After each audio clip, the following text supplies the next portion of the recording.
Hello guys welcome to my channel बंधुरा তোমরা কেমন আছো আশা করছি খুব ভালো আছো আর আমি আছি মোটামুটি আছি পাইলস ফ্যামিলিতে নতুন একটা ভিডিওয় তোমাদেরকে অনেক অনেক স্বাগত জানাচ্ছি। যেই কথা বলে আমি কোনোদিনও ভিডিও শুরু করিনি আজকে আমি সেই কথা বলে ভিডিও শুরু করতে চাই এবং সেটাও ভিউয়ার্সদের উদ্দেশ্যে। কালকে সারা রাত তোমরা কি ঘুমাতে পেরেছো? না, যারা সন্দীপ দাকে ভালোবাসো যারা গামলাকে ভালোবাসো উভয়ের কথাই বলছি যে সরি তারা কি কালকে রাতে ঘুমাতে পেরেছো? কারণ আমি একজন কন্ট্রোভার্সি ক্রিয়েটার, আমার কথা যদি আমি বাদও দিই কিন্তু এখানে ভিউয়ার্সদের কিন্তু অনেকটা একটা কৌতূহল আমি দেখতে পেয়েছি আমার নিজস্ব আইডিগুলোর মধ্য দিয়ে। আমার ইউটিউব বলো, ইনস্টাগ্রাম বলো, মেসেঞ্জার বলো, মানে জাস্ট কমেন্টসের পর কমেন্টস এসছে যে হচ্ছে তো হচ্ছে কি। প্রথম কথা যেটা সত্যি সেটাই আমি বলতে ভালোবাসি যে আমি এই বিষয়টা জানতামই না। কালকে সন্ধ্যাবেলা একটা জন্মদিনের নিমন্ত্রণ ছিল, ছেলেকে নিয়ে যথারীতি গেছিলাম। তো রাত্রিবেলা যখন আসি তখন আমি বাড়িতে যখন আসি ওয়াইফাই কানেকশন যথারীতি হয়, তো তখনই কমেন্টসগুলো আমার কাছে একের পর এক আসতে থাকে। হয়েছে তো কি হয়ে একজনকার আইডির নাম নিয়ে আমাকে এখানে কমেন্টস করা হচ্ছে যে ওখানকার ভিডিও দেখো কি হয়েছে কি বলছে। তো যথারীতি আমি দেখলাম, নিজে আমিও কিন্তু অবাক হয়ে গেছিলাম, কারণ বিষয়টা সত্যি আমাদের কাছে একদম একটা অজানা বিষয় এবং অবাস্তব এবং একটা দুঃসাহসিকতার পরিচয় কেউ একজন হঠকারী সিদ্ধান্ত নিয়ে দেখিয়ে দিয়েছে। এটা আমার পার্সোনাল মতামত। আমি আমার বলা কথা দিয়ে কাউকে কিন্তু কোনো আঘাত করতে চাই না। আমি একজন কন্ট্রোভার্সি ক্রিয়েটার, আমার কি মতামত এই বিষয়ে সেটাই আমি আমার এই বিষয়ে তুলে ধরতে চাইছি। সেখানে কোন কন্ট্রোভার্সি ক্রিয়েটারের আমার বলা কথাতে কষ্ট বা আঘাত লাগলো সত্যি আমি এই ভিডিওটাতে দেখতে যাব না, কারণ আমিও তো কন্ট্রোভার্সি ক্রিয়েটার। আমি এই জায়গায় দাঁড়িয়ে আছি, আমাকে কেউ তো তুলে আনেনি, তাই না? অবশ্যই অনেকে বলবে তুমি তো কন্ট্রোভার্সি করে দাঁড়িয়েছো। আরে যাই হোক, কন্ট্রোভার্সির জগতে তো আর আমি নেই একা, অনেকেই আছে, সেখান থেকে দাঁড়িয়ে আমাকে তো কেউ তুলে দেয়নি না, আমি তো নিজে উঠেছি। তো নিজে যেহেতু নিজের বলা কথা দিয়ে এই আইডিটাকে দাঁড় করিয়েছি, সেখানে নিজস্ব মতামত কারোর ভয়ে আমি কেন রাখতে পারবো না? তোমরা একবার বলো তো কেন রাখতে পারবো না? সেখানে আমি আমার পার্সোনাল মতামতটা তোমাদের সামনে দেবো। তবে হ্যাঁ, এই ভিডিওতে তোমাদেরকে সেইভাবে আমি কিছুই ক্লিয়ার করে বলতে পারবো না। বেলা 10টা বাজুক, তারপর আরও অনেক কিছু জানতে পারবো আশা করছি, তারপর তোমাদের সামনে কিন্তু ইনফরমেশন দেবো নেক্সট ভিডিওতে।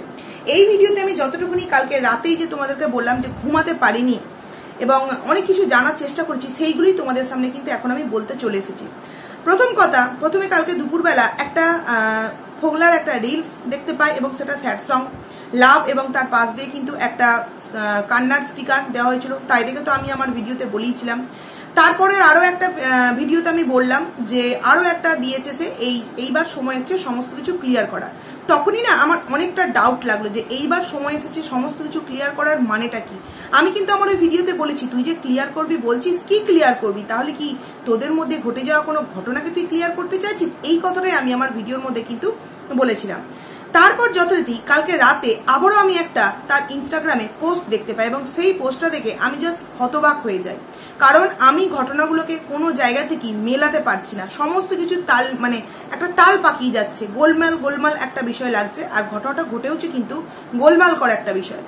তোমাদের কোনো জায়গায় একবারও মনে হচ্ছে না যে কালকে যেই ভিডিওটা, আমি এখানে কারোর নাম নিতে চাইছি না, কালকে তোমরা যেই ভিডিওটা ওয়াইটি প্ল্যাটফর্মে একদম ওয়াইটি প্ল্যাটফর্মকে চকমকিয়ে দিয়েছে, মানে একদম হেলিয়ে দিয়েছে যাকে বলে, যার ভিডিও দেখতে পেয়েছো মিনিমাম এখনো পর্যন্ত 22,000 ভিউজ তার ভিডিওতে সেই পড়ে গেছে, সেখানে সেই 22,000 ভিউজ মানে ভিউয়ার্স মনে হয় একটা দুবিধায় আছে।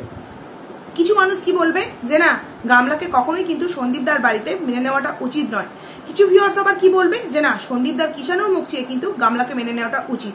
এবার আমার কি মতামত একজন কন্ট্রোভার্সি ক্রিয়েটার হিসেবে, দুই তরফের ভিডিও আসার আগেই কিন্তু এখনো পর্যন্ত কারোর ভিডিও আসেনি, তার আগে আমি আমার মতামতটা দিচ্ছি, কারণ আমি একজন কন্ট্রোভার্সি ক্রিয়েটার। সেখান থেকে দাঁড়িয়ে আমি বারংবার আমার ভিডিওতে বলেছি আমি কারোর কাছে কেনা নয়, যার সত্যতা দেখেছি তাকে নিয়ে ডে 1 থেকে কিন্তু ভিডিও করেছি। তো এখনো পর্যন্ত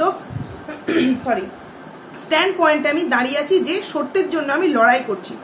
সেখান থেকে দাঁড়িয়ে কারোর একজনের ভিডিওতে যে কথাগুলো শুনলাম যে হঠাৎ করে নাকি গামলা তাকে ফোন করে ডেকেছে বারংবার, সে যখন বলে যে কেন এত ফোন করছিস, সে তখন বলে যে আমি দেখা করতে চাইছি এবং বাড়ি মানে তার বাড়িতে যেতে বলে। সেখান থেকে সেই দিদিভাই বাড়িতে যেতে চায়নি, যে তুই কিছুটা আয় আমিও কিছুটা যাই। ঠিক আছে চলো, সে এসছে, দেখা করেছে।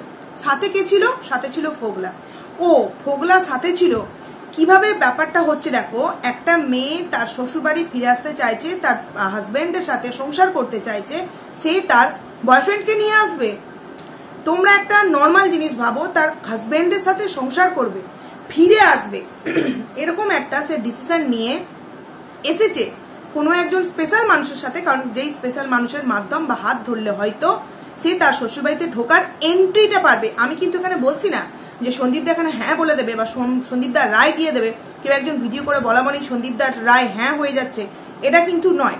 আমি এখানে বলতে চাইছি যে কারোর একজন মাধ্যম ধরে কিন্তু এন্ট্রিটা হতে পারে, এরকম একটা কথা আমি তোমাদেরকে বোঝাতে চাইছি। তোমরা জাস্ট একবার ভেবে দেখো, হাজব্যান্ডের সাথে আমি সংসার করব, সেই কারণে আমি আমার কোনো এক পরিচিতির সাথে কথা বলতে যাচ্ছি এবং সেখানে আমি কাকে নিয়ে আসবো? আমার বয়ফ্রেন্ডকে। এটা কি কখনো সম্ভব? একটু জাস্ট ব্রেন খাটাও এবং একটা বাস্তব চিত্র তোমাদের সামনে ঘটছে, তোমরা নিজে দেখছো, রিয়েলাইজ করছো, সেই থেকে তোমরা বিষয়টাকে ভাববে যে আমি যে কথাগুলো বলছি একটু কি ভুল বলছি। আমার তো এটাই মনে হয় আমি কোনো ভুল বলিনি। সেকেন্ড কথা হচ্ছে গামলার মা বাবা দাদা এলো না কেন? কেন এলো না?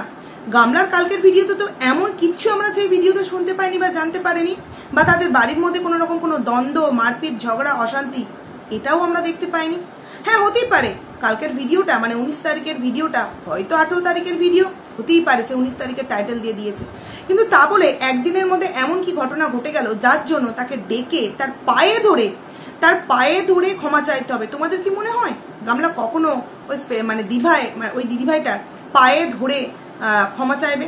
কারণ সে খুব ভালো করে জানবে যে আমি যদি পায়ে ধরে ক্ষমা চাই এবং সেটা সে ভিডিও করবে, পরবর্তী সময়ে গিয়ে কিন্তু হয়তো বিষয়টা সন্দীপ নাও মেনে নিতে পারে। তখন হয়তো আমার এই পায়ে ধরার ভিডিওটা আবারও আমার দিকে এরকম ভাবে তীর স্বরূপ ছুঁড়ে মারবে ওই দিদিভাইটা। গামলা এতটা ভুল কাজ করবে না? আমি জানি গামলা একের পর এক ভুল কাজ করছে, তা বলে এত বড় ভুল কাজ যেখানে কিনা হোগলার মতো একটা চালাক ছেলে রয়েছে, সে এরকম কাজগুলো করতে পারে? তোমাদের কি মনে হয়? যদিও কালকে দিদিভাই অনেক কিছু হাসির ছলে মজা করে অনেক রকম ভাবে কথাগুলোকে বলেছে, ঠিক আছে মেনে নিলাম, কিন্তু আমার কাছে কথা হলো একটা হাসি, একটা মজা, একটা লিমিট অবধি কিন্তু সীমাবদ্ধ থাকা উচিত। সেই হাসি মজা কারোর রাতের ঘুম যদি কেড়ে নেয়, সেই হাসি মজার কিন্তু আমার মনে হয় না কোনো রকম কোনো গুরুত্ব দেওয়া উচিত। মানছি অনেক তার গুণ, অনেক তার ট্যালেন্ট, অনেক ভাবে সে কারোর পাশে গিয়ে দাঁড়িয়েছে, আমরা শুধু ভিডিওর মাধ্যম বলেছি, কিন্তু ভিডিওর মাধ্যম বলতে গেলেও আমরাও কিন্তু অনেকটা স্ট্রাগল করেছি সেইখান থেকে দাঁড়িয়ে। এই যে মজা, কারণ অনেকে দেখলাম ভিডিও করেনি এখনো পর্যন্ত কেউই, অনেকে দেখলাম কমেন্টস করেছে যে এটা মজা। বিশেষত আরশ ভাইয়ের ভিডিওতে আমি দেখলাম অনেকে যখন কমেন্টস করেছে সেখানে জানানো হয়েছে যে এটা একটা মজা আপু, এরকম ভাবে রিপ্লাই দিয়েছে। আচ্ছা, এটা যদি মজা হয়ে থাকবে, মজার লেভেলটা যদি এতটা উপরে উঠতে পারে, তাহলে এই মজার সাজার লেভেলটা ঠিক কতটা উপরে উঠতে পারে বন্ধুরা? এই মজার জন্য যে সাজা, সেই সাজার লেভেলটা কতটা উঁচুতে উঠতে পারে তোমরা কি একবার ভেবে দেখেছো? কালকে এত বড় একটা ঘটনা ঘটে গেল, একদম তো রাত্রি 12টার ভিডিওটা নামায়নি, 8টা 8:30 সময় ভিডিওটা নামিয়েছিল। সেখান থেকে দাঁড়িয়ে আমার প্রশ্ন হলো, বিষয়টা যদি সত্য হয়ে থাকে তাহলে না সন্দীপদা না গামলা কোনো ভিডিও না কোনো কমিউনিটি পোস্ট কিছুই কিন্তু আমাদের সামনে দিল না। কিন্তু কেন আজকে যদি কোনো কোর্ট বা কোনো কেস সম্পর্কিত বিষয় হতো ঘটনাটাকে নিয়ে, তাহলে কালকে রাতে কি সন্দীপদা বা গামলা কারোর তরফ থেকে কোনো কমিউনিটি পোস্ট বা কোনো লাইভ ভিডিও এটা আমরা পেতাম না? এটা যদি সত্যি ঘটনা হয়েও থাকে তাহলে সেটা নিয়েও সন্দীপদার কিন্তু কালকে রাত্রিরে একটা কিছু ইনফরমেশন দেওয়া উচিত ছিল। আমি গামলার কথা বাদ দিচ্ছি, কারণ আমরা সন্দীপদার জন্য লড়াই করেছি, কারণ সন্দীপদা সবসময় সত্যের পথে ছিল। সব থেকে বড় কথা, আমরা কিষাণের জন্য লড়াই করেছি। সেখান থেকে দাঁড়িয়ে কাউকে কিন্তু কোনো রকম ভাবে কোনো দিক থেকে কোনো ইনফরমেশন জানানো হলো না। তাহলে কি সত্যি সন্দীপদা এই বিষয়টা সম্পর্কে কিছুই জানে না? কারণ অনেকেই বলছে যে আমার কমেন্ট সেকশনে, আমার মেসেঞ্জারে, আমার ইনস্টাগ্রামে আমাকে যেইভাবে বলা হয়েছে আমি সেইগুলোই তোমাদের সামনে বলতে চাইছি, এবং আমারও এত পার্সোনাল মতামত আছে।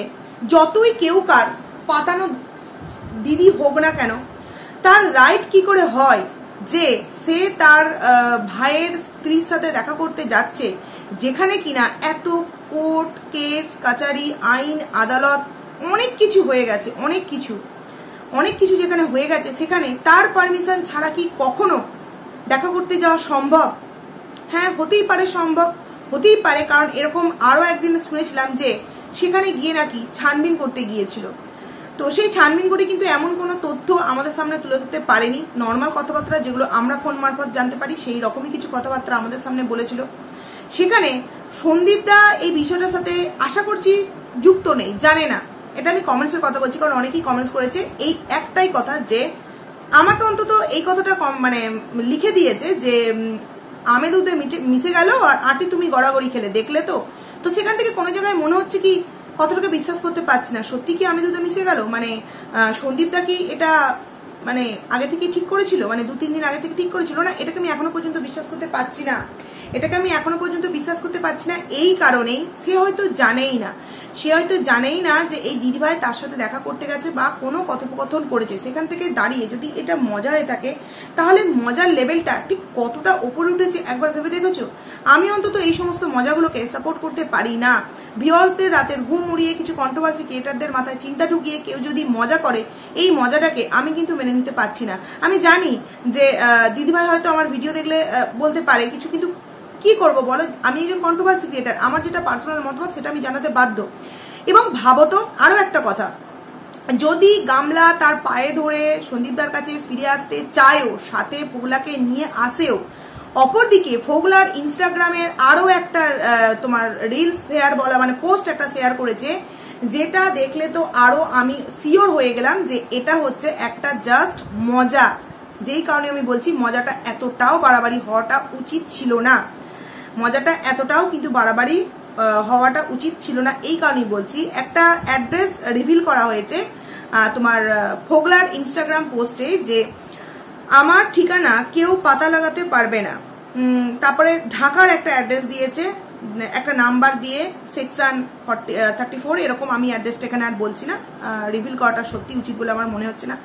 তো এই যে অ্যাড্রেস, এটা আমরা বুঝতে পারছি কার হতে পারে। এটা ঢাকা মানেই আমরা বুঝে নিচ্ছি যে আমাদের আরস ভাইয়ের, হতেই পারে অন্য কারোর, কিন্তু আমি যতদূর জানি যে আরস ভাইয়েরই এটা ঠিকানা হতে পারে, কারণ আরস ভাইয়ের সাথেই তো একটা আক্রোশ আছে প্রথম থেকেই ফোগলার।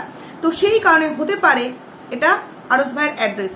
যদি এই ফোগলা গামলার সাথে ওই দিভাইয়ের সাথে দেখা করতে এসে থাকে এবং সেটাও আবার সন্দীপদার কাছে ফিরবে বলে, তাহলে অপরদিকে ফোগলা কেন তার ইনস্টাগ্রামে এই আরস ভাইয়ের অ্যাড্রেসকে রিভিল করছে? কেন রিভিল করছে? কারণ কি? তাহলে তো তারা চাইবে যে ফোগলা যদি সাথে থেকে গামলাকে সন্দীপদার হাতে তুলে দিতে চায়, তাহলে চাইবে কি যে মানুষগুলো কন্ট্রোভার্সি করতো আমাকে নিয়ে, তাদেরকে অন্তত আর চটিয়ে লাভ নেই, এইবার সমস্ত বিষয়গুলোকে মিটমাট করে নিয়ে নতুন করে সংসারটা আমাদের করা উচিত। এটা যদি ফোগলাও চেয়ে থাকে গামলার দিক থেকে, কারণ গার্লফ্রেন্ডের সাথে বয়ফ্রেন্ড আসছে তার হাজব্যান্ডের কাছে ফিরিয়ে দিতে, তার মানে অবভিয়াসলি বয়ফ্রেন্ডের সাপোর্ট আছে মানে গার্লফ্রেন্ডকে, যে হ্যাঁ ঠিক আছে তুমি তোমার নতুন সংসার, এই তোমার যে সংসার ছিল সেই সংসারে তুমি ফিরে যাও।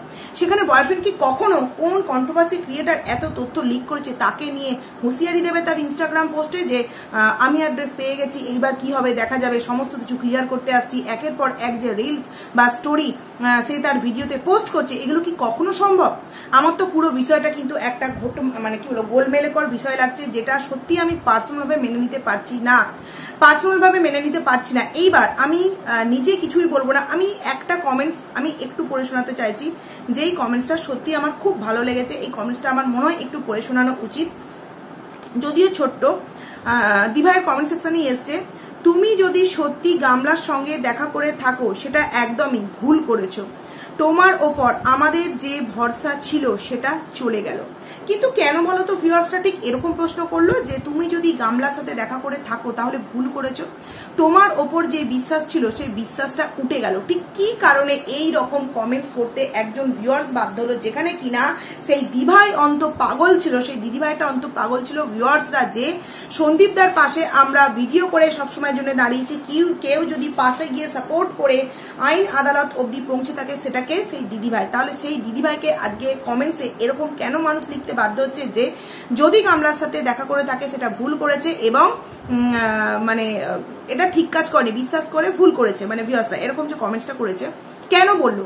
কারণটা হচ্ছে যদি এটা সত্য হয়ে থাকে তাহলেও কিন্তু আমাদেরকে এটা ধরে নিতে হবে যে মানে যেটা ওই দিভাই বললো যে দেখা করছে, এটা যদি সত্য হয়ে থাকে তাহলে তো বলবো যে আমাদেরকে ঠকানো হলো, এই জায়গায় দাঁড়িয়ে ঠকানো হলো। কারণ আমি বারবারই বলছি যে সন্দীপদা হয়তো এই বিষয়টা কিছুই জানে না, জানলে হয়তো কালকে রাতে কিছু একটা ভিডিও সে নামাতো বা কমিউনিটি পোস্ট বা কিছু একটা শর্ট ভিডিওর মধ্যে জানাতো। আর যদি এটা মিথ্যা হয়ে থাকে তাহলে একটা মজার লেভেল কি ঠিক এতটা দূর যাওয়া উচিত যেখানে কন্ট্রোভার্সি ক্রিয়েটার তথা ভিউয়ার্সদের ঘুমকে কেড়ে নিতে পারে? আমি এই বিষয়টাকে সাপোর্ট করতে পারলাম না।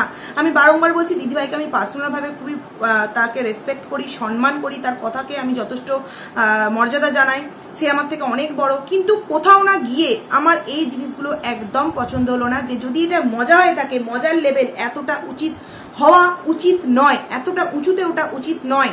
আর যদি এটা সত্য হয়ে থাকে তাহলে তো চরম ভুল করেছে। কারণ যেই মানুষটা তার মানে জীবনটাকে আজ 9 মাস যাবত এইভাবে কোর্ট কেস এই সমস্ত মধ্য দিয়ে যাচ্ছে, সেখানে হটকারী একদিনের আগের দিন ভিডিও দেখলাম যে সে 19 তারিখের কেস নিয়ে কোর্টে গেছে, সেখানে অপরপক্ষ আসেনি, হ্যাঁ, তারপর কোনো একটা কিছু ফাইল হবে এরকম আমরা জানতে পেরে তোমাদের সামনে ভিডিও দিলাম। তো সেখান থেকে দাঁড়িয়ে একদিনের এমন কি সিদ্ধান্ত যাতে কিনা সন্দীপ দাও রাজি হয়ে গামলার সাথে এই দিভাইকে দেখা করতে যাওয়ার পারমিশন দিয়ে দিল। এটা কি কখনো সম্ভব? তোমাদের কি মনে হয় যে সন্দীপ দা এতটা বাচ্চা ছেলে যে সে একদিনের কারোর বলা কথাতে সে একটা জীবনের বিশাল বড় একটা মানে ডিসিশন নিয়ে নিতে পারে? আর আমি জানি না, আমার মনে হচ্ছে যদি গামলা ফিরে আসতেও চায়, সত্যি কি সে সুবিচার পাওয়ার জন্য, মানে সে সুবিচার পাওয়ার জন্য ফিরে আসছে, নাকি সে আবারও কাউকে ধ্বংসের দিকে এগিয়ে নেওয়ার জন্য নতুন ফন্দি ফিকির করে এই সন্দীপ দাদের বাড়িতে আসতে চাইছে? আচ্ছা, কে গ্যারান্টি দেবে যে গামলা এই বাড়িতে ঢুকে আবারও নতুন করে ফন্দি ফিকির করবে না? অবভিয়াসলি এটা সন্দীপ দার ডিসিশন, গামলাকে মেনে নেবে কি মেনে নেবে না। কিন্তু তার আগেও আমার যেটা বক্তব্য, যে সে যে কান্নাকাটি করেছে, সে যে দেখা করেছে, এর কোনো একটু ভিডিও ক্লিপ তো আমরা আশা করছি দিদিভাইয়ের কাছ থেকে দেখতে পাবো, বা আজকের সন্দীপদার ভিডিও, গামলার ভিডিও থেকে আমরা কিছু না কিছু ইনফরমেশন তো পাবো। আর তারা ইনফরমেশন না দিলেও আমরা ইনফরমেশন ঠিকই পেয়ে যাব। সেখান থেকে দাঁড়িয়ে তোমরা একবার ভেবে দেখো যে গামলা যদি এই বাড়িতে আমি যদি মেনেও নিই 1 মাসের মধ্যে আসতে চলেছে, সেখান থেকে দাঁড়িয়ে সে যে বাড়িতে আসছে, সে যে কোনো কুবুদ্ধি সম্পন্ন মাথায় মানে কুবুদ্ধি মাথার মধ্যে তৈরি করে আসছে না, এর কোনো গ্যারেন্টি কেউ দিতে পারবে? তো আমি রিকোয়েস্ট করবো সন্দীপ দাকে, এখনো পর্যন্ত কোনো ভিডিও আসেনি, আমি এইটুকুনি শিওর যে তুমি এই বিষয়টার মধ্যে ছিলে না, জানো না, জানলে কালকে রাতে তুমি কিছু জানাতে। তুমি অন্তত তোমার ভিউয়ার্সদেরকে এইভাবে একটা ধোঁয়াশার মধ্যে সারাটা রাত রাখবে না। কারণ যেখান থেকে তুমি তোমার গলার ভয়েসকে নকল করে ভিডিও দেওয়া হয়েছিল, অনেক কিছু এরকম হয়েছে, তুমি কিন্তু মানে অনেক দূর জায়গায় বেড়াতে গেছিলে, সেখান থেকে এসেই তৎক্ষণাৎ একটা ভিডিও দিয়েছিলে। সেখান থেকে আমার মনে হয়েছিল কালকে 8টার ঘটনা তুমি হয়তো 10টায় কিছু জানাতে পারো, জানাওনি মানে তুমিও বিষয়টা দেখে হকচকিয়ে গেছো। সেখান থেকে জানিয়ে একটাই কথা বলবো যে তুমি তোমার সিদ্ধান্ত অবভিয়াসলি নেবে, কিন্তু নেওয়ার আগে 1000 বার ভাববে যে মেয়েটা 9 মাস সন্তান বাড়িকে ছেড়ে রইলো, এবং শুধু রইলই নাই, তোমাদের নামে এই সমস্ত কেস প্লাস উল্টোপাল্টা কথা বললো, সেখান থেকে দাঁড়িয়ে সেই মেয়েকে অবশ্যই মানুষের ক্ষমা করার অধিকারও আছে, ক্ষমা পাওয়ারও অধিকার আছে, কিন্তু সেই ক্ষমাটা করে যদি আবারও ছোট্ট কিশোরের জীবনে নতুন কোনো বিপদ আসে, সেটা কিন্তু অন্তত আমরা কন্ট্রোভার্সি ক্রিয়েটাররা, কে মানবে না মানবে জানি না, আমি অন্তত মানতে পারবো না। বারংবারই বলি, কে সন্দীপ দা, কে গামলা, এর থেকেও আগে আমরা চিনি কিষানু, কারণ কিষানু খুব ছোট, যা কিছু যাচ্ছে দুজনকার মধ্য দিয়ে যাচ্ছে মানছে, কিন্তু সাফার করছে কে? সাফার করছে কিন্তু ছোট্ট কিষানু। তার ভবিষ্যৎটা কিন্তু এই বিষয়গুলোকে কেন্দ্র করে তৈরি হওয়ার পরিবর্তে ভেঙে যাচ্ছে।